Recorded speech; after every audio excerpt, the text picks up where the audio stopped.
Hello, everyone. I'm Anna from GreenGeeks, and thank you for joining us for today's webinar, The Best WordPress Plugins to Use in 2023, presented by our very own Marco Berrocal.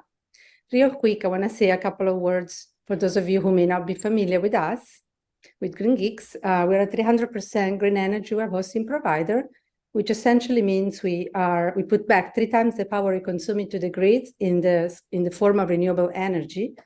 We have been recognized by the US EPA since 2009 as a Green Power Partner, and we offer share hosting, reseller hosting, VPS, and dedicated server. A few notes about the webinar. Please, if you have any question for Marco, put your question in the Q&A, and Marco will be answering them at the end of his presentation. You're always welcome to chat in the chat room. Just remember to select everyone if you want everyone to see what you're talking about. And we are recording this, so if you have to step away or you have to get off early, don't worry about it because we will be sending you the recording in a couple of days. And also we have enabled live captioning, so you have the ability to enable them by going to live transcript and then show subtitles. And I'm going to introduce Erica Barbosa from our team at GreenGeeks. She will be assisting with the chat and a Q&A. Welcome, Erica. Do you want to introduce yourself? Say hi. Thank you, Anna. Hi, everyone. My name is Erica Barbosa. I am from Costa Rica. I work in the partners team, and today I'm going to be in the chat, assisting the chat and the comments. And I hope you enjoy today with Marco. Thank you for being here. Thanks, Erica. And Marco, I'm going to leave the floor to you. Introduce yourself, start the presentation. Hello. First of all, my name is Marco Berrocal, and I also work at GreenGeeks. I have been in the WordPress world, community development world for like 13 years or so. It's one of the things I enjoy a lot. I still do, despite the ups and downs of what my career in WordPress has been. There are more ups and downs. I am a little bit under the weather today. So if I was to go slow today, I'm going to go even slower because, yeah, it's the air is an issue. Today we are going to discuss plugins. This is a really cool subject because a lot of people don't know where to start or what to do or what plugin should I have or this and that. So this webinar is geared towards plugins in itself, and hopefully we are going to have time in order to do that, to do and review everything. So hi everybody from all around the world. I was briefly reading the chat, but I just can't do it anymore. So I am going to share my screen, and let's see. I think it's this one, but can you guys just see this terminal thing, right? Not see. Oh, here we go. Yes, So we cannot read, but yeah. Can you see the presentation? Yes, thank you, Mark. Okay, cool. The thing is, I'm a little blind. And where is the play button? Hold on. So we are, oh, here it is. Wow, that's another really nice design thing. Let me change because that is that. So you guys can see our lovely specs, right? Yes. Okay, so what are we going to learn today? We are going to learn about plugins. First of all, WordPress still powers about 43% of the web, which is a whole lot, like almost half of the websites that you will see whenever you browse are on WordPress. A newsflash for those who don't know, recently NASA switched to WordPress. They switched from Drupal to WordPress, which was a huge thing. So, you know, big sites like the White House, NASA, Boston.com, you know, things of that like are using WordPress. So I like to think, actually, you know what, a lot of people think that plugins are essential into helping, you know, what WordPress is today, because without it, I don't think it would be as popular as it is today. So we are going to learn, first of all, what they are, how to install them. There are multiple or different ways that you can install WordPress plugins, and what makes a plugin great, what makes a plugin good. I'm going to give you a few pointers in order for you to take a bird's eye view of what you should be looking out for when it comes to plugins. And the fourth reason, what are the best ones? I've decided to divide this webinar into categories because some plugins fall into specific categories. Unfortunately, we only have 1 hour, so we can't view it all, of course. So I'm going to go as slow but as fast as I can. I don't know if what I said makes sense, but nevertheless, we need a WordPress website up and running. It doesn't have to be on GreenGeeks. You're gonna have to have eagerness to learn, and of course patience, because we are going to discuss a few things. So first of all, what are plugins? To me, this is my definition. They are the true workhorses of what WordPress is, and always think of it in functionality. The key word here is functionality. What do I need to accomplish? What do I need to do with WordPress? So functionality could be that I need to back up my website. That's something I need to do. Functionality is I need to set up an appointment. Functionality could be I need to have a way of adding recipes to my website. Functionality could be that I need to sell my stuff online. Functionality could be that I need to be top of the mountain as far as SEO is concerned. So all of these things that I've said involve functionality. They need to do something. WordPress out of the box is pretty much a content management platform that has pages, categories, tags, and posts. Much more than it's pretty much that. So you could, of course, get a site up and running, but you will encounter a situation where you need to do something more with it. And that is exactly how plugins work. So how do we install them? The first way, and I think it's the easiest way, is via the dashboard. So let me backtrack a little bit and let me go here. So the dashboard would be this, which is the backend. You go, of course, when you enter WordPress, you enter here and you go to this plugins button over here. And currently I don't have anything because, hey, we're doing a webinar. So in order to add a new plugin, you pretty much click the add new button, and this interface will come up where you will see a bunch of plugins. This is the plugin directory, and you can always browse or look for it based on selected keywords. Like, for example, if you're interested in SEO, you just hit SEO and options will come in. Hold on, let me, like this. You could also go to featured, popular, which is what people like, and so forth and so forth. I usually go just to the featured one and search for whatever it is that I need based on this research that I do. But more on that later, okay? The second way of adding it is via a zip file.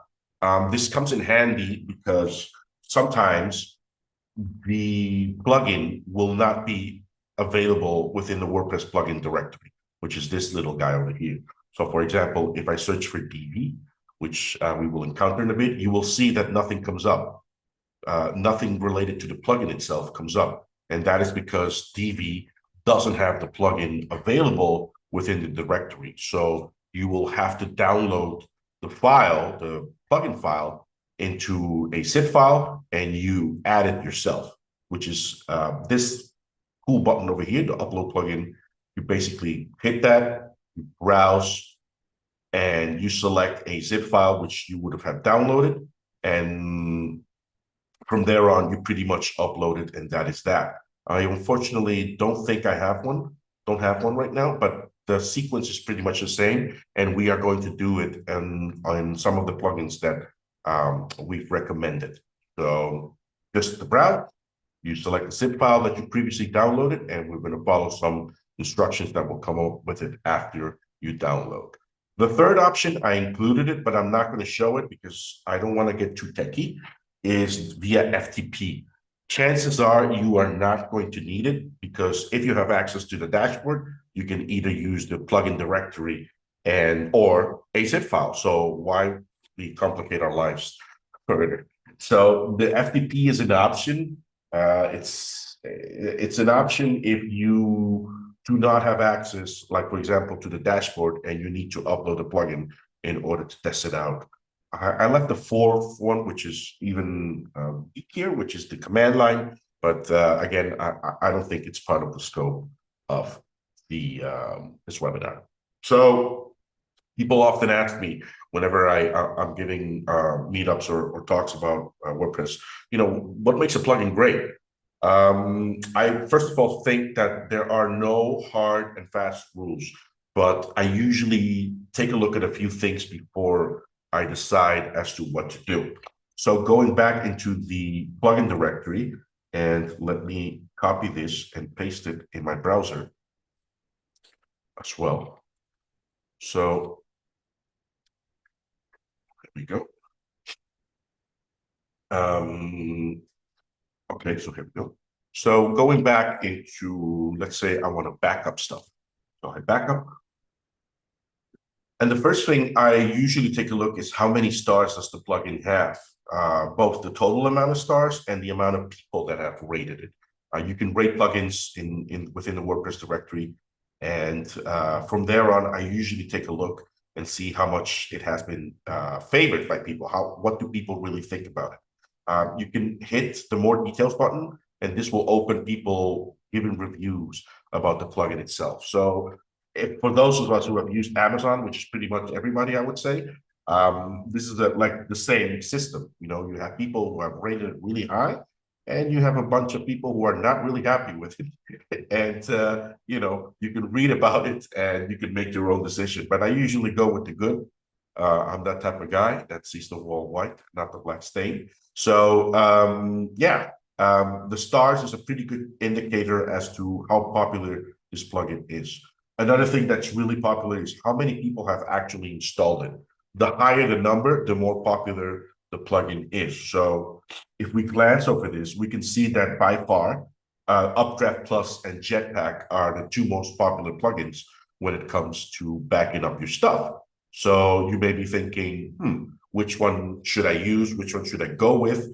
Like, for example, this has way more people who have 5-star rated it than as opposed to Jetpack, which has 4, and it's just, I would say, like a third of it. And personally, I think Updraft Plus is better. But again, it's a pretty good indicator as to what to use. This is why I highlighted in my slide that there are no hard and fast rules. Usually when I'm undecided, I try both out and see which one I like the best as far as user experience is concerned, functionality, and of course, the pro versus the free versions of it, which we'll discuss in a bit. One thing that is absolutely important for me is when was the last time it was updated? Plugins that are really popular, that are really well supported, are maintained very often. I don't know if we can scroll down here and see, like, for example, this one was updated a year ago. So that makes me think, I'm not really sure about it, because, and like the legend here below appears, it says that it has been untested with your version of WordPress. So to put things in perspective, like if it hasn't been updated in a year and WordPress has released at least 2 or 3 versions, that kind of makes me a little bit, not nervous, but weary about whether I should go for it or not. So, that's pretty much with what I go with. If I want to investigate a little bit more, I usually go to Google and just do Updraft Plus reviews, or I usually do a search of Upgraph Plus versus the plugin I am unsure with. Like, for example, you can see in the suggestion that Upgraph Plus versus Jetpack. You will read some suggestions or reviews about other websites that what do they recommend. So if you're unsure about it, just give it a quick read, and that will probably make you decide which one you go with. Another thing I like, and I haven't discussed this so far, is that all of these plugins are free, of course. Well, not of course. They are free. So not all plugins are free. And some of them are paid, like you have to pay up front. So this is why doing this research with Google is very, very much recommended, because unlike these that we have over here, you can test them out, you can install them, and you can give them a spin before you decide, hey, I really like this, or I definitely do not. With the paid ones, you gotta put the money up front first, and it may not be what you expected. I mean, you could ask for a refund. It's something that you need to check before trying to plug it out, etc. But paid I usually prefer because there is a company that's actively working on this. They have actual employees. They have a business around this plugin. So the chances of having your plugin updated or maintained over the course of time is really it's really large. And the second thing that I really like about paying is that usually their support is going to be better, because I mean, the free one, you will probably encounter some difficulties when it comes to getting support. And this is why the paid version is much better, in my opinion. But it's up to you. I mean, if the free does it, then free will do. Another thing that plugins will have is they will have this business model called freemium, where they offer some functionality for free, but the rest, or the most enticing ones, or the pro ones, they will offer that at a price. Usually it's either a one-time fee, or it's going to be something that's going to be built month by month. Some people object this, but I really think WordPress is free and all, but we got to make money somehow. So if these guys are developing for it, the freemium model is one of the best ways of getting exposure as far as your plugin is concerned, but at the same time, making some money out of it. So installing a plugin is as simple as hitting the install button over here.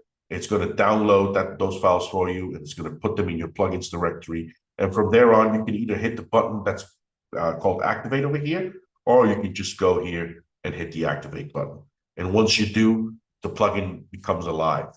You should see no errors on your screen over here, and you should see that plugin is activated. For this particular one, it's over here, like the settings, but we are not going to review that. Instead, we are going to deactivate it, which means that the plugin is no longer active. You can't use it anymore, but it's still in your WordPress installation, like in your plugins directory.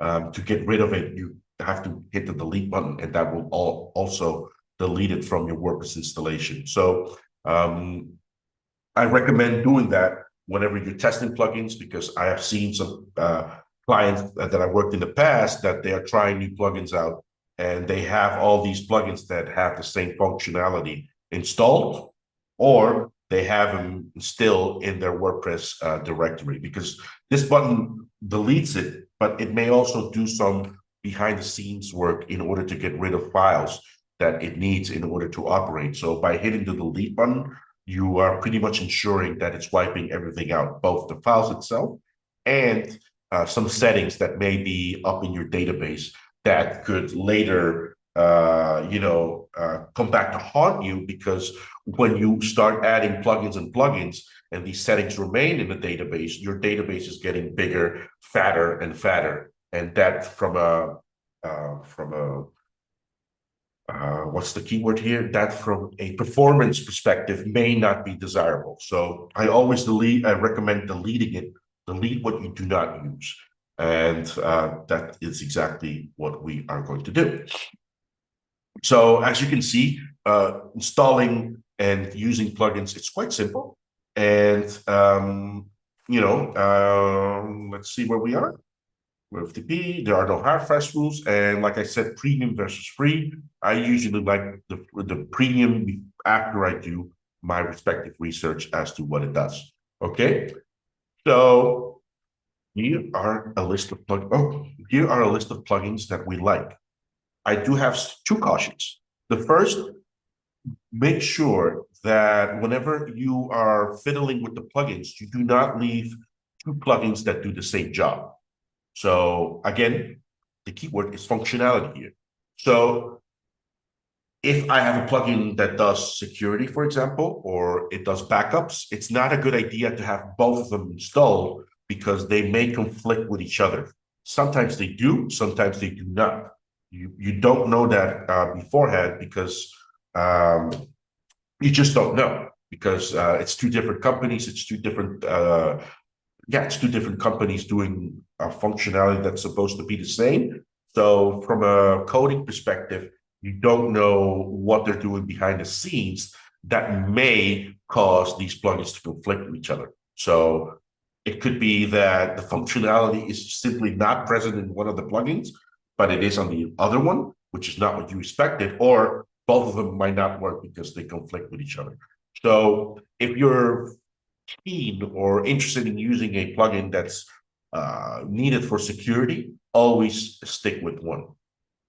Less is always more. I repeat this a lot. One of the things that I encounter the most when working with clients is that they usually come to me and say, "Oh, I have a very slow website." And when you go to plugins over here, you see like 80 or 90 of them installed. And that usually slows things down.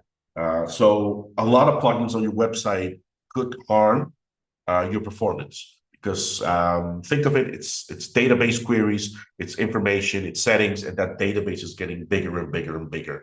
And it has to query, like look information up. And if you have a lot of that stuff going on within your WordPress website, it might slow things down. So the next question that people ask me, okay, I have a lot. How many do you recommend? Again, there are no hard and fast rules, but I usually start to worry when the amount of plugin exceeds over 20. When it's over 20 and you have a simple website, I start to corner the client and say, why do you have so many plugins? What is it that you're trying to do? After that, we assess what's essential, what isn't, and what can we cut off and implement from a developer's perspective. What can we implement ourselves that is far more efficient as opposed to a plugin? Because think of it, a plugin may have a functionality, but it may be very broad, and you may need something that's really, really specific. So from a technical perspective, it's always best to get rid of the plugin and focus on that specific functionality instead. So like I said, 20 is a good amount of plugins that you can have on your website before it starts to slow down. So to recap, I want to highlight this again. Make sure you do not have two plugins that do the same, and make sure you don't overdo it as far as the amount of plugins is concerned. So I decided to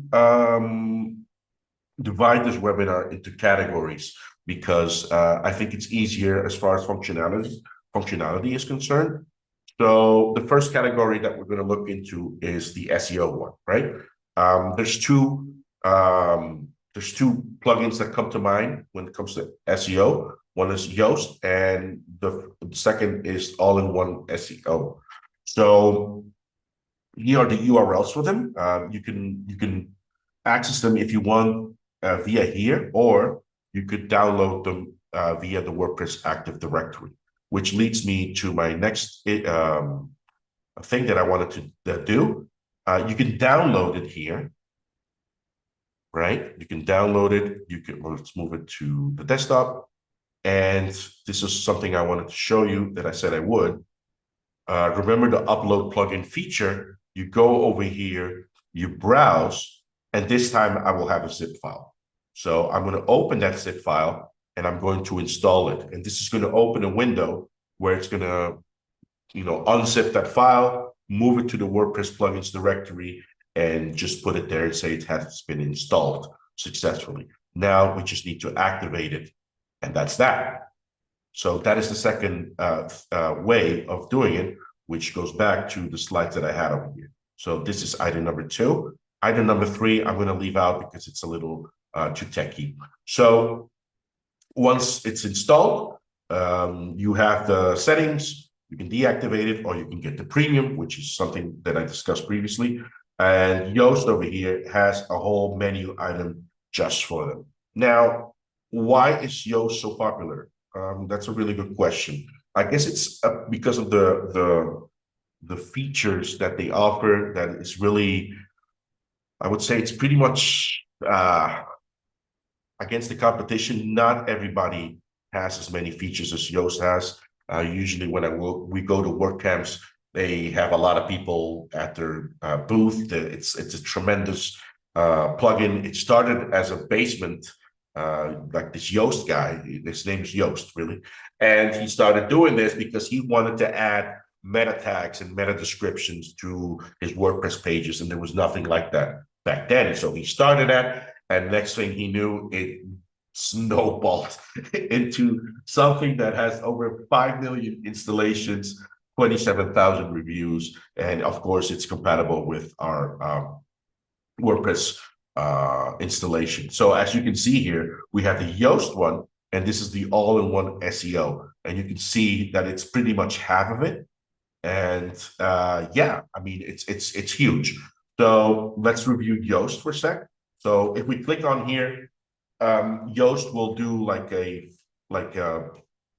quick tour as to what we need to do. And again, I am not going to go over a lot as to what needs to be done as far as the plugin is concerned, but it's really good to follow this wizard, which I already did because I had to rehearse what I was doing. But this will pretty much give you an insight as to what you need to do. So site representation, it's simple things as what type of business we are, what is our name, what's the website name, what's the organization name, what's the logo, because all of these things, Yoast will take care of it for you. And whenever people are searching for your company online, they may see some of this information.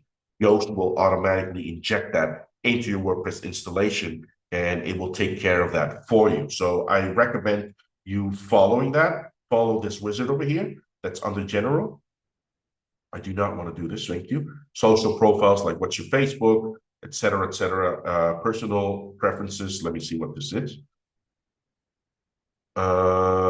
This is has to do with privacy. If you want Yoast to track your site data as to how it's performing, I mean, this is in order to comply with privacy laws out there. And you just finish the configuration, and that's that. Of course, you can fiddle with this. You can go to settings over here, and you can pretty much follow this analysis that they have. Again, it's a very daunting type of thing, but relax, you're not going to break your website. Yoast will not break it for you. Just make sure that you have, what you need in order to feel safe or good about it. Like, for example, the title separator, some people prefer like the hyphen, some people prefer the underscore, some people prefer this. Google recommends this, of course, which is why they have that as the default. Usage tracking, site policies.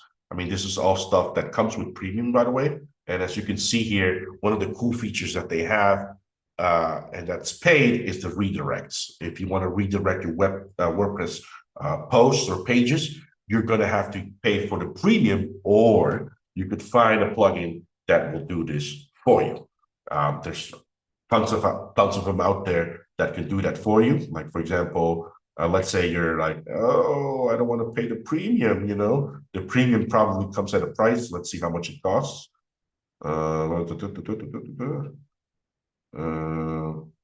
It's $99 a year. So you may say, nah, I don't want to pay for that. I want another plugin that can do this. So you go to plugin, and again, the keyword functionality, and we go to redirect this time. And we search for that, and you will see that some of them have it. I think I used this one in the past, but again, it has not been tested with my version of WordPress, and it's been updated 5 months ago, which kind of tells me, I'm not sure, but you can try it out and you can say, okay, it's definitely worth it or not. Going back to Yoast. So we have the settings over here, content types, homepage. What do I want it to appear, like the description? What is my homepage? What is my homepage description?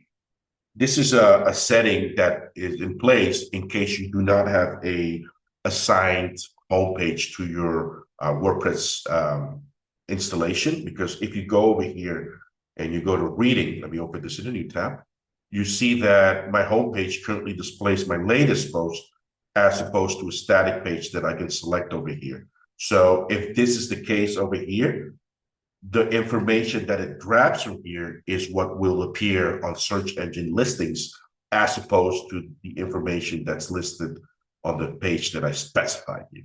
I don't know if what I said made sense, but if not, feel free to ask me. So you can do the same with other things like posts. Like, let's say, for example, I don't insert anything for a post. So this is like a backup of that in case I do not add a meta description to my specific post. Because if I go to posts over here, and let me open this in a new tab, Yoast will have the title. What do I want as my title? What do I want as my meta description? So I have to do that for each and every page out there. But this setting over here, it's like a global setting that will allow me to list this instead, should I not fill anything here. So it's the same for pages, and it's the same for types of other content like categories and tags. So again, it's a very daunting thing. I mean, I could give a webinar about this the whole hour, and I think some people have before. So just make sure that you feel comfortable with it, and I think that's the key takeaway from all of this. Do you feel comfortable using this, or do you feel that it's way too much, way too cluttered, and it's just not my cup of tea and I just don't like it? Then you move on to a different plugin. So we're going to deactivate this, and I'm not going to delete it just yet. And instead, I'm going to add a new one, which is the SEO one. SEO, all-in-one SEO. We're going to install it, and we are going to activate it. So again, the all-in-one SEO, completely different, completely, I think it's a little, I don't know, too daunting, like general settings. One of the things I like about this one, for example, is that I can link my webmaster tools, like my Google Search Console, with this plugin. So if I hit this, I'll probably need to, I need to verify that it's me. So this allows me to grab the information from Google Webmaster Tools into this specific plugin. And this may be something that you truly crave, and you say, man, I really like this. And you can do the same with analytics as well. You can add your analytics into here, and it's going to download that information for you and display that for you. But again, it's going back to the Yoast one, or comparing to this one. These are the breadcrumbs. Do you want breadcrumbs to appear on your website? Yes or no? How do you modify them? You can do that like this. Usually the standard is this or this. And you just fiddle with it, and you find the one you feel the most comfortable with. Let me see what's advanced is. This is a little daunting. Links assistant, no. Redirects comes with a pro feature again. Search statistic pro. So all these stuff. One thing I do want to mention is that for SEO, SEO plugins, do they generate a sitemap or not? Sitemaps in a nutshell are, it's this file that lives in your WordPress installation and that Google will scan it and read it for you in order to crawl it. So you're pretty much, it's like opening your book or your directory of, or your index of your book and saying, hey, Google, this is all that I have in my website. Please crawl it and grab all the information that you need. So I didn't see that in the Yoast, if it had a sitemap or not, but it's pretty important because sites do use, it's recommended that you use a sitemap. And as you can see, this is the all-in-one SEO settings, and it's the same as the Yoast one. What do I want my meta description to be? What do I want my post title to be? Keyword phrases, I guess it's comma separated. And yeah, it's quite daunting. Link assistant, this is a pro version, redirects is a pro, SEO revisions pro, and advanced is not. So yeah, that takes care of the SEO ones. Just make sure, again, like I said, what do you like? What do you feel more comfortable with? Both offer the same, more or less the same functionality, but it's up to you to decide which one you like best. Next up, we have, let me see. We have marketing. I included WooCommerce. I did not include another one because I think WooCommerce by far is the best plugin out there when it comes to selling your stuff online. So WooCommerce is a WordPress plugin maintained by the folks of Automatic. So if we go to WooCommerce, you search for that. And like I said, it's maintained by Automatic. This is the company that built the plugin. And like you see over here, 5+ million installations, last updated a day ago, and it's completely compatible with my WordPress version. So we're going to install it. Again, it's a huge plugin. It's very, very popular. And the reason why it's really popular, it's because WooCommerce allows you to have plugins within your plugins. So WooCommerce is the main plugin, but you can add stuff to it. Like, for example, do I need to ship stuff? How do I need a credit card vendor? Do I need to manage my inventory? Do I need to modify the way my pictures look? All of that stuff is functionality within the functionality, which is WooCommerce. So this is why WooCommerce is so big, because, and we'll see that in a minute. Let me set up my store.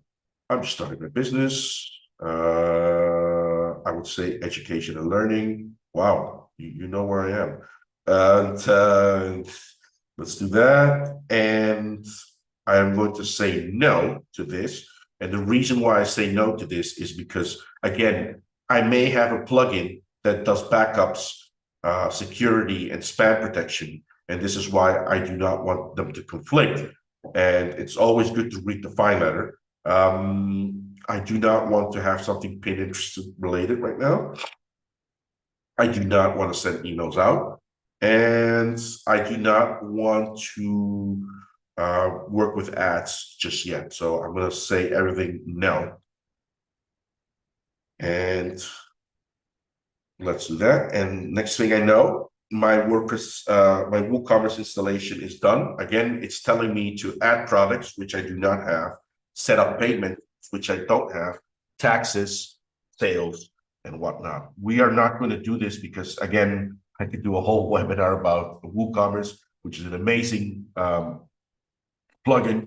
But yeah, in a nutshell, these are your orders, these are your customers, what are your reports. It's a very, very big plugin out there. And if you want to sell stuff, I think WooCommerce is the way to go. Let me go back to the plugins again, and just so that you can see.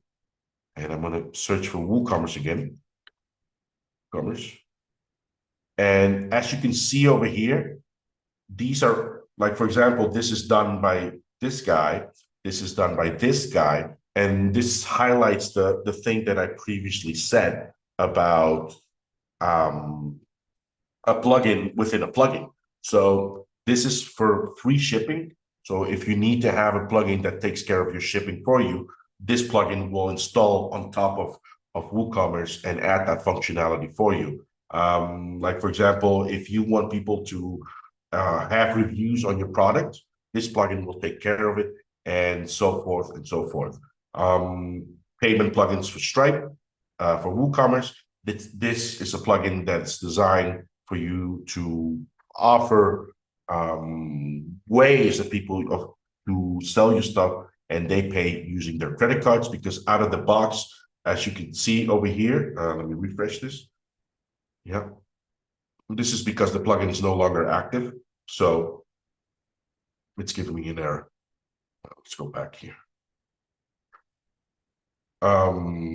If I go to WooCommerce, it's still telling me I do not have a payment system. So this plugin over here may come in handy. I may install it. It's the same way I activate it. And let's see, now I need to make your settings.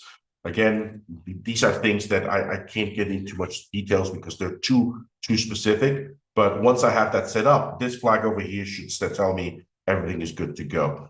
The Stripe option should appear here once I'm done configuring this, but right now it isn't. And let's cash on delivery, and that's that. The payment methods will appear whenever someone is going to pay for their products or services. And like I said, WooCommerce is an amazing plugin, and we absolutely recommend it. Next up is Contact. It's also under marketing. There's two flavors. I would say Contact Form 7 versus Gravity Forms. As you can see in the link over here, Gravity Forms is not available within the plugin directory, meaning that you will have to get it via their website. And here comes the and. It's also not free. Let me see. Let me follow this link. Open link. Let's copy it instead. Let's copy it.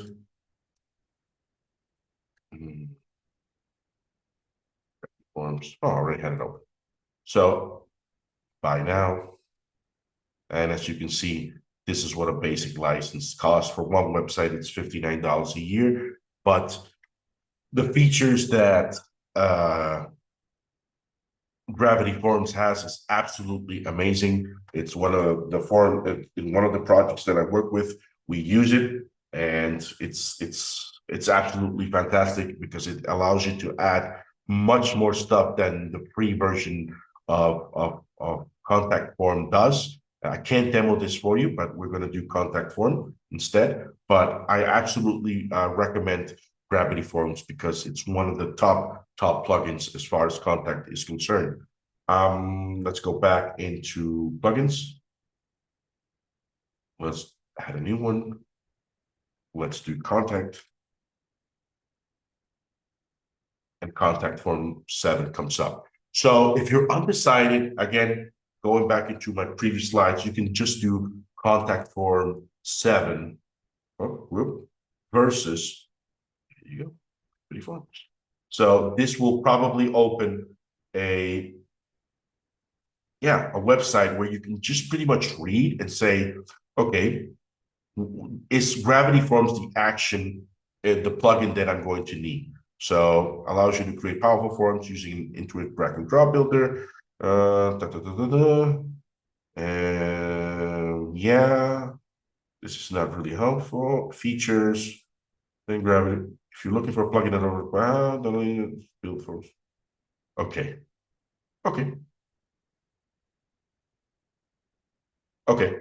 You see, for example, this might be important for me. Gravity Forms allows me to hide form fields based on inputs. So like, for example, if I select, am I over the age of 21? If I say yes, then new fields will appear. Whereas if I say no, no new fields will appear. So this may be something that I absolutely need. And then I will have to say, okay, Contact Form 7 is out of the picture. I absolutely need this. So Again, I like to emphasize that on my slides, make sure you do some research, especially if it's paid. So contact form 7 is a free, and I think the article pretty much said it, that if you need something simple, something direct, just a contact form, something really, really, easy to implement, then, contact form 7 is definitely the way to go. So you go over here, I activated it, and then you go to settings, and you have your first contact form over here. So you click on it, and as you can see, it will have these fields for you. You can add, of course, a new field. Like, for example, I think you have to go over here. Let's go add a text, maybe a telephone number. Default value is going to be 555, and I forgot in the US what they were. Oh, it's like this, I think. And if you want to add an ID, do you want it? Yes, no. We're going to insert this tag, and now you have that over here. You hit the save button, and this will automatically update the form for you. Again, it's telling me copy this shortcode and paste it in your post, page, or text widget. So we're going to copy this, and we are going to go to a page. We're going to add a new one. We're going to call this contact form. And it's telling us to add this as a short code. So we're going to probably have to go here, go to short code. So what I'm doing is I'm hitting this plus sign, which opens the block editor. I want to add a block, and I want it to be a short code because the instructions said to add this as a short code. And we're going to do it like that. And we're going to publish it. And let's see what the world will bring us. Here you go. As you can see, my telephone looks hideous, which is something that I need to perhaps implement using a class or styling. So intuitively, I would say something is wrong with the class. So I'm going to go back. Let's refresh. Where's contact forms? Let's go back to plugins. Let's go back to settings for contact forms. Let's go edit this guy. And yeah, I don't see it. Maybe it has to do with this. Label like this, your phone, and I'm going to close this like that. And I'm going to save this. And now I'm going to refresh. Maybe that'll do it. Contact form. There you go. That'll do it. So my mistake was that I didn't add the labels to it. So that was not going, it just went out of Havel. So yeah, so as you can see, you can add more stuff like radio buttons, acceptance, quiz. You can pretty much add anything you want. The mail, how do you want the mail to look like, from who, what the subject is going to be, that type of stuff. It's pretty simple to set up, and I think it's indispensable to have one if you want people to message you, to contact you, or to generate leads and whatnot. Yeah, this is way too much. I'm not going to go over one by one, but yeah, contact form is a really, really cool little plugin that allows you to add forms to your website easily. Again, gravity versus contact form. So next up is page builders. So page builders is a whole different animal in itself. Page builders are essentially a way for you to spice up your designs using a drag and drop feature that are called page builders. So we have two flavors. One is Elementor, and the second one is Divi. As you can see, Elementor is within the WordPress repository, and you can tell that because if it starts with WordPress.org /plugins and the name of the plugin, this means that it's within the repository. As you can see, Divi is not. So for Elementor, you just need to go, as we have, with plugins, add new, And we can either search Elementor or we can just do Page Builder, which I'm sure they have the keyword for. There we go. So Elementor is really, really popular within the WordPress community. It's everybody uses it. Well, not me, but a lot of people use it. And Elementor, what it allows you to do is, if we go to pages over here, we're going to add a new one. Elementor design. And we're going to publish this, and we're going to take a look at it so you can see the before and after.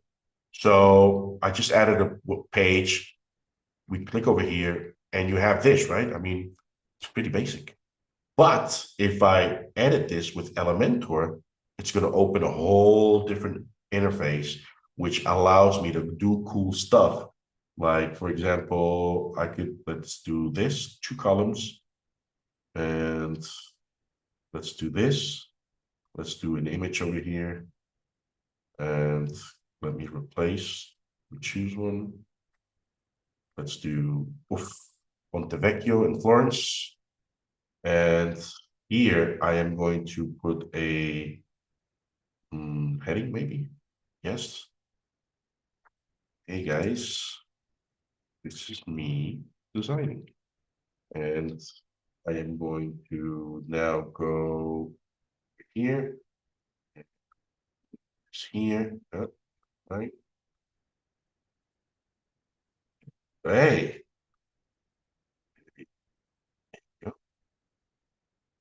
This is some cool text I am doing. So you can do that, and you can modify, you can add bold. And now watch what happens when I update. I'm going to update this. And now this will look like this. I mean, it's not my best design effort over here, but as you can see, what this plugin does is it allows you to use a drag and drop type of thing in order to do layouts that are quite, difficult to do using WordPress. But I wouldn't go as far as saying that, because WordPress is becoming more and more something like this, using the code, the Gutenberg editor that comes out of the box. So there's a fierce competition going on between page builders like Elementor and the WordPress Gutenberg project, because WordPress is shifting more and more to become something like this, like a full site editing experience. But there is still a huge fan base of people that enjoy Elementor. And yeah, I mean, if you're into that, if you want to design stuff like this, Elementor is definitely the way to go. And let me go back. How do I go back? Navigator settings, responsive settings. Exit. No, I do not want to. Yeah. So as you can see over here, edit with Elementor. We go back to the WordPress editor. We say continue, and this is what will look like if we did not have Elementor. So I just wanted to give you guys a quick Gutenberg design. We covered this previously in other webinars, but you can use blocks to do the same without Elementor. So we can do patterns, featured, things like that. I just feel it's way snappier. I mean, it's way more user-friendly than Elementor. I sometimes feel that Elementor is just too clunky to use. It's not something that I enjoy much, to be honest with you, but I do recommend it because there's a whole lot of features out there. There's a huge community out there, and this may be something that will be useful for you. But I just feel that this is just snappier. This is just, no, I already did this. No. Patterns. I love patterns. WooCommerce. Oh, this I like. 40% off. Up to 40% off. Make it 50. Make it 50. And I just feel that this is it's just more intuitive. It's far snappier. But again, a lot of people use it, and we absolutely recommend it because of the community factor, because of the add-ons, factors, and whatnot. Next up is Divi. Let's use Divi over here. So you go to this website, you go to elegantthemes.com, Divi, join today, and no, I'm not joining. Wait, where is it? Try to free build a demo. Start building.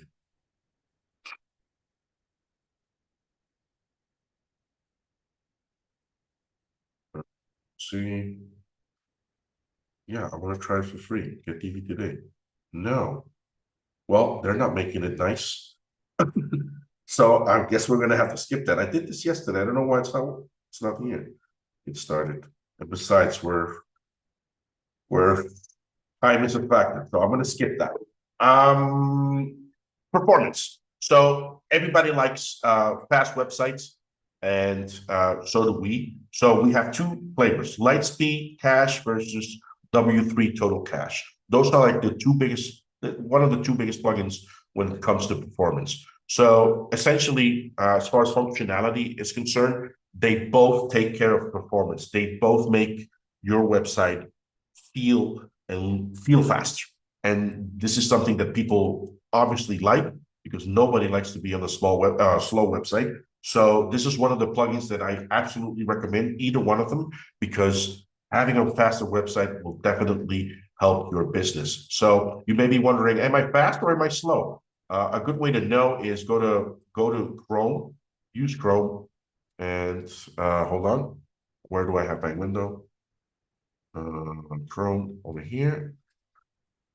Let me drag this guy over here. Let's do this. And in Chrome, you can go to View Developer Tools, and you will have this little guy called Lighthouse. This guy, if you click this, let's do it for desktop, it will analyze my page, and will tell me, hey, I'm doing a good job or I'm doing a terrible job. Probably terrible. But let's see. No, actually, it's quite good. I'm surprised. So this is telling me I'm doing a great job with my website. It's giving me some stuff that I could, improve. But chances are, and going back to the whole amount of plugins that you have installed, if you have a lot of plugins, this will take a hit on performance. I just wanted to demo this because you can see this before you actually start using a plugin that has to do with performance. So out of the box, and all GreenGeeks customers have Lightspeed Cache installed. You don't see it here because I, of course, wiped it out. But if you go to Cache, it should appear. There we go. So it's these two, right? 4+ million, 1+ million. Again, it's either way, you can go and have a safe bet. I personally prefer Lightspeed because it's just easier to implement, and I'll tell you why. The reason I like it, it's because it's because it has this button called presets. So you can apply a preset as to how lenient or how aggressive you want to be when it comes to caching. The caveat is that you can go easy, like not very aggressive, but you won't have a fast website or as fast as the extreme one. But the extreme one has the downside that it may break your stuff. It may break some of the visuals of your stuff. So you gotta fine tune this, or you gotta find a spot that you feel comfortable with. So start with the extreme, and if your website works flawlessly, it works as expected, then stick with it. If not, go back to the aggressive, and so until you find the sweet spot as to what you like. Of course, you could modify or fine tune it yourself manually by following all of these settings that we have over here, which I unfortunately am running out of time, and I can't walk you through one by one. But in a nutshell, the presets will configure all of this stuff for you based on how aggressive you want it to be. So this is a good starting point, and if you're absolutely happy with it, just stick with it. But yeah, you could control how much cache you want to do, like based on the API, if you want to do page cache, if you want to do it for logged in users, what is the TTL, which means the time to live as far as caching is concerned. So I don't want to complicate things a lot, but the presets are going to take care of that for you. So you don't have to fiddle with it and start, editing this stuff out. Usually for big websites, a time to live period is shorter. And for large for slow, not a lot of visitor websites, the time to live is going to be bigger. The purge, again, caching works in a way that it stores copies of stuff on your server. So it can purge it, meaning that it deletes it and it generates a new copy for you. So for example, here, you can say, when do you want this to be purged? When I update the front page, homepage, pages, stuff of that nature. I unfortunately do not want to go into this a lot because we're running out of time, but this is definitely a great plugin for you to use. Yes, let's disable it though, so that you could see the difference between this one and temporary.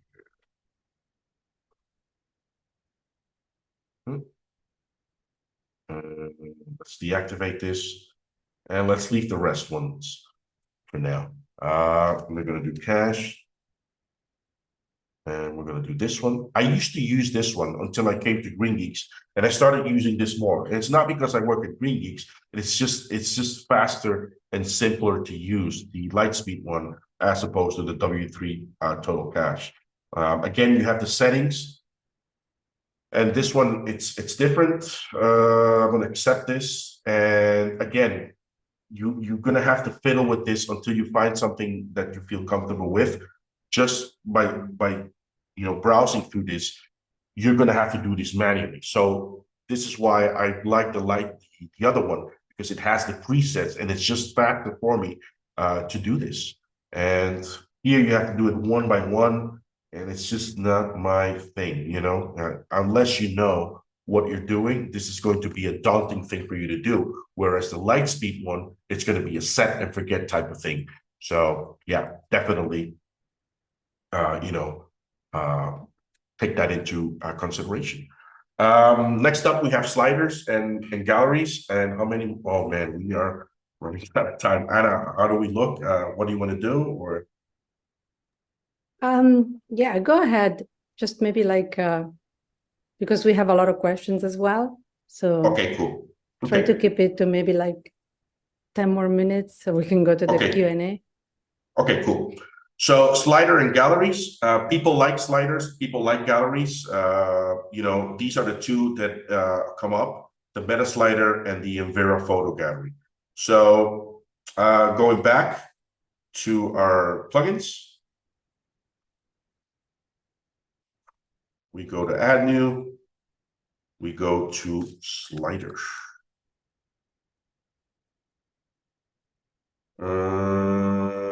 I don't see it here.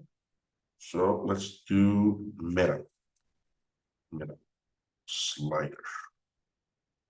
There we go. There it is. So it's this one. We're going to install it.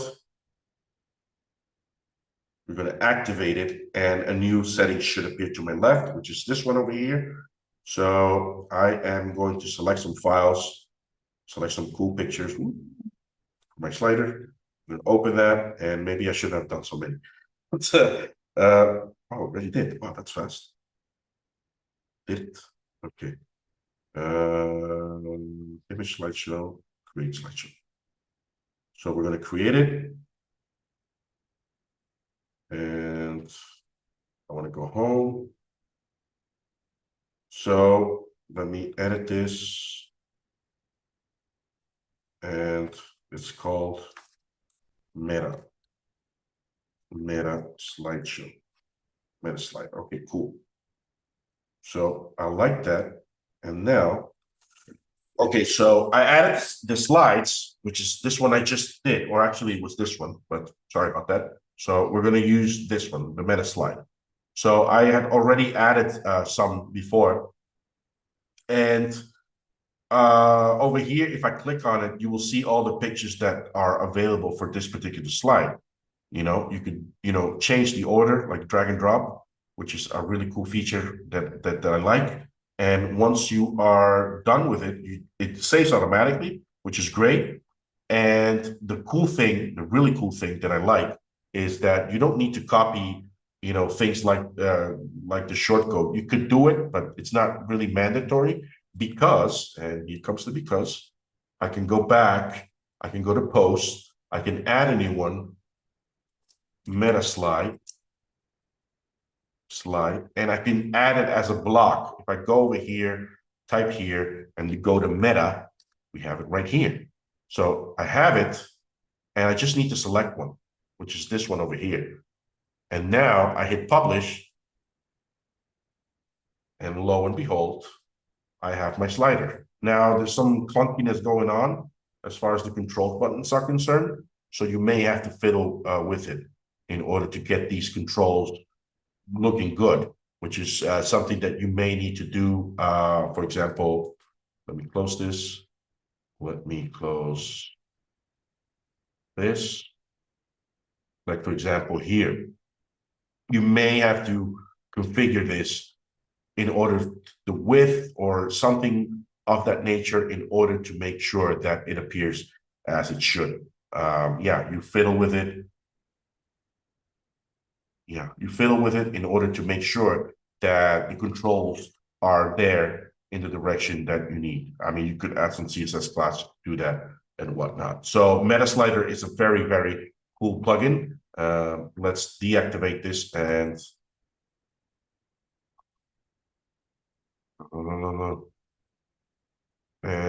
let's use the Envera one. Envera used to be huge. They used to be very, well, they still are, I'm guessing, but they were really, really popular back in the day.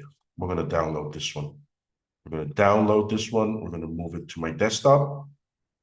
And we are going to go over here, add new, upload plugin.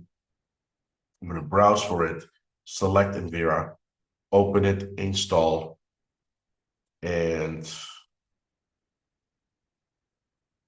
wait for it. We're going to activate this. And I have it here. It's the same thing. I have this created already. So if I go to post, I'm going to add it. Or let's go back actually so that you guys can see. We're going to add a new Envera. Select files from other sources. So we're going to have this, and this. We're going to insert that into the gallery. You can reorder them as you want. It has these settings. Some of them are pro, as you can see. They are add-ons, but they come with Envera Pro. And once I am good to go, I publish this. And now I can go back into posts, add a new one. And now I'm going to name this Envera. I'm going to go over here, add a block. Let's see. Yes, here we are. Envera, select the one, Envera. And we publish this. And now we take a look.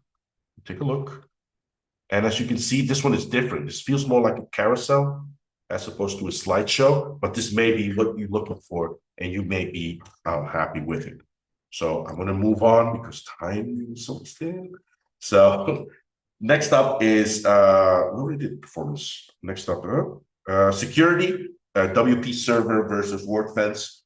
I do and do not want to install this because I wanted to, yeah. Well, we have security, we have tools and utilities, and we have backups, and we have image optimization tools. I prefer to go. I'm gonna skip this because this one is daunting. I mean, either one of them will do. It's a huge plugins. Both of them are huge. Just make sure you feel comfortable whichever you install out of these two, because in itself, they are. I mean, there's so many options out there. A security plugin will limit how people log in. it can use two-factor authentication, meaning that you will use something like your mobile device in order to log in. You can ban users. You can ban specific countries. You can have firewall rules so that people can't do certain things within your website. So these are more or less what the security plugins will do for you. I do want to emphasize these because these are really important, and really simply SSL is one of them. Really simple SSL is a plugin that allows you, if you have, for example, an SSL certificate, and you need to make sure that all your images and all your files are served using this protocol, then this plugin will be absolutely amazing. It's this one over here. As you can see, 5+ million, 8,000. We are going to install it. We're going to activate it. And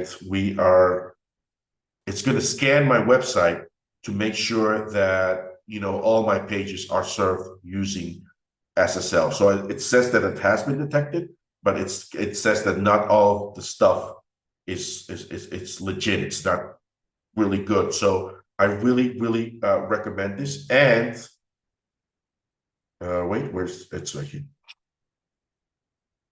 It's settings over here, and I recommend this plugin because it will make sure that all of your content is served via SSL. And the other one, it's a little geeky. It's called Query Monitor. And this one, what it does is, if you're having a slow website and you want to troubleshoot it yourself, you can use, of course, the Lightspeed one, but Query Monitor will allow you to inspect from a database perspective, like a performance perspective, as to how well you are doing. So I installed it, I activated, and now when I go to settings over here, you can have an overview as to, what your queries are and how long do they take. So what we're looking for, it's this time thing over here. If it's big, then you can more or less assess that you are having database issues at this specific query. As you can see over here, I don't need this one because I'm going to go with the Lightspeed, which means I have not deactivated this guy. But this plugin, I definitely recommend. And last but not least, we have two more, actually, backups. Backups is something that we all need, and these two are the ones that I recommend for different reasons, actually. The Updraft Plus I recommend because it allows you to do backups on the spot using things like Google Drive or Dropbox or things of that nature. So let's go to backup. Updraft Plus, it's this guy over here. We install it and we activate it. And where is it? It's right here. So settings. There's a couple of reasons why I really like this. And it's this one over here.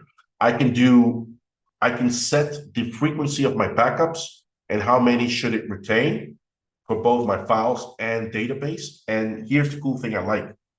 You can use either Google Drive, OneDrive, or you can use Dropbox in order for you to have those backups dumped.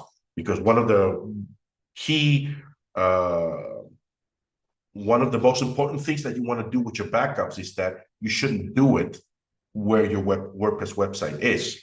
I mean, if your website gets hacked and your backup is there and it gets deleted, then you will have no website and no backup.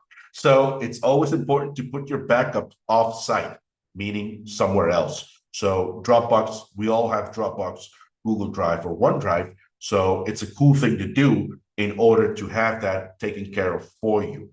And this is why I absolutely recommend it. It has a premium stuff, but I really don't see the need for it. The free one will do, especially if you have a small website that takes care of it. But the other plugin, it's not a backup plugin per se, but this is a plugin that I use a lot because I develop.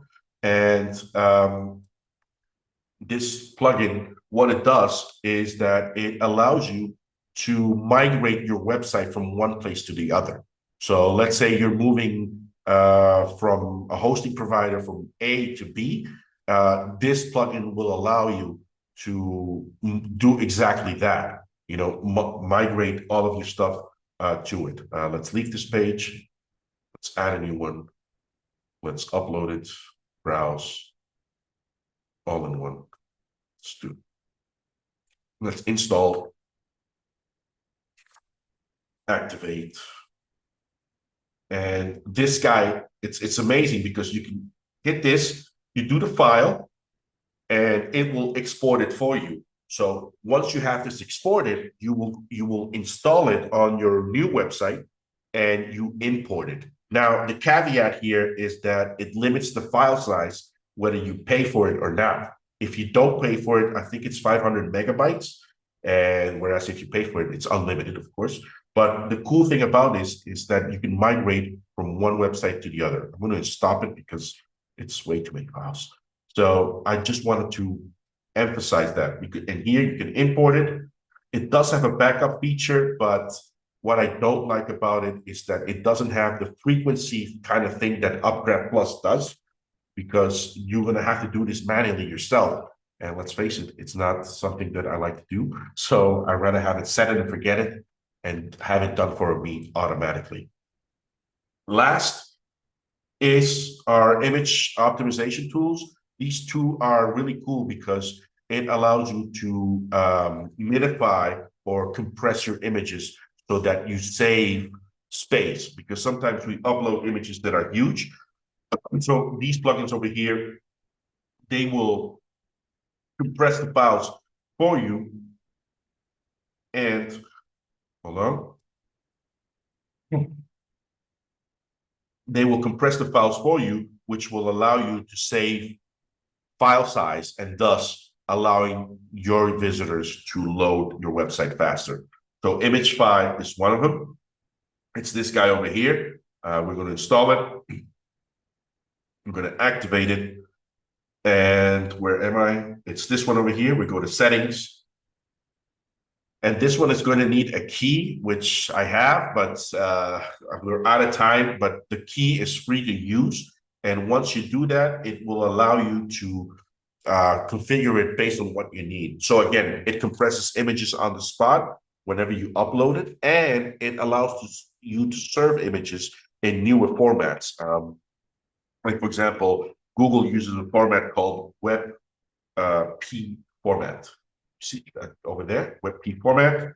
This format is something that Google uses. It's a modern image format that provides superior lossless and lossy compression for images on the web.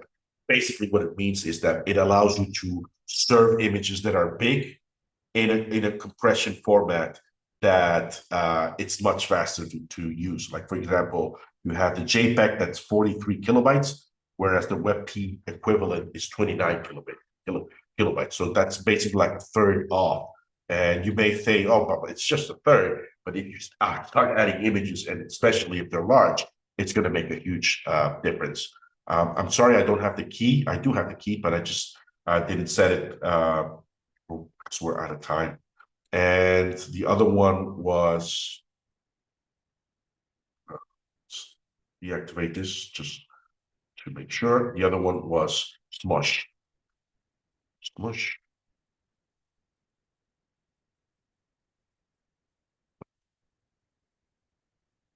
Yeah.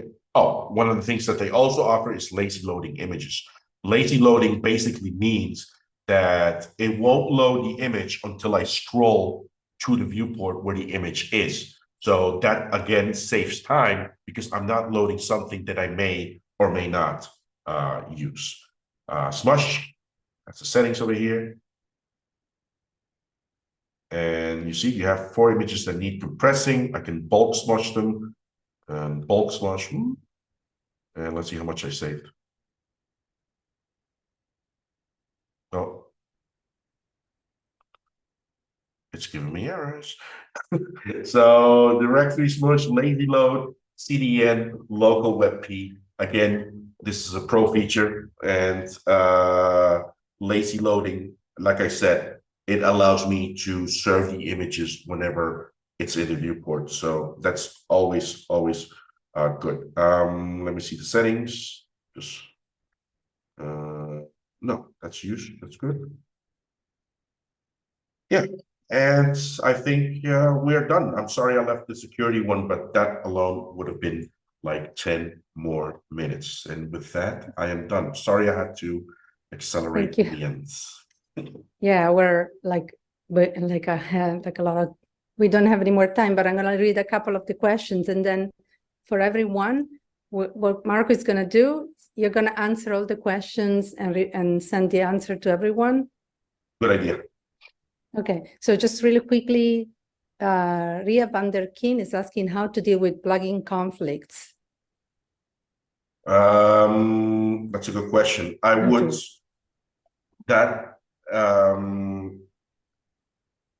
Ria van der Veen. Oh, you're from the Netherlands. I would disable one and test the functionality to see if it's there, if it's what I like. And if it's not, I will go the opposite way and deal with that one. So it's just a matter of removing one of the two and making sure that the functionality is there so that you know that the conflict has been solved. Yeah. Great, that's a great way to do it. Kimberly Back is asking if a plugin has a one-time functionality, can I delete it after use or will I lose the previous function? If a plugin has a one-time functionality, can I delete it after use or will I lose the previous function? If it's wow, the question is a little if it has a one-time functionality, can I delete it after use? Well, if you're happy with the functionality after you use it, then yeah, you can delete it. And so long you don't need the previous function to be running consistently. If you need the functionality to appear consistently, then if you delete the plugin, you're going to lose it. But if it's something that you're going to do one time, then yeah, you can absolutely delete it. I'll give you an example on a project we worked. We had to migrate comments from WordPress to a platform, and we built a plugin for that. And the plugin was great. It was huge, but it only ran once. It only ran once. And after that, it's like, bye-bye. I mean, we had to delete it because we are no longer migrating the comments. So that is a good example of something that will run only once. And after that, we will no longer use it. And thus, you can definitely delete it. Right. Renee is saying, I'm brand new to WordPress. Are plugins enhancement to core, or is it possible that I could delete a required plugin? I'm more familiar with Drupal. There are core modules and module extensions. Yeah. That is a great question. Plugins are enhancements, meaning that if you delete them, you will still have a core version of WordPress that came with it.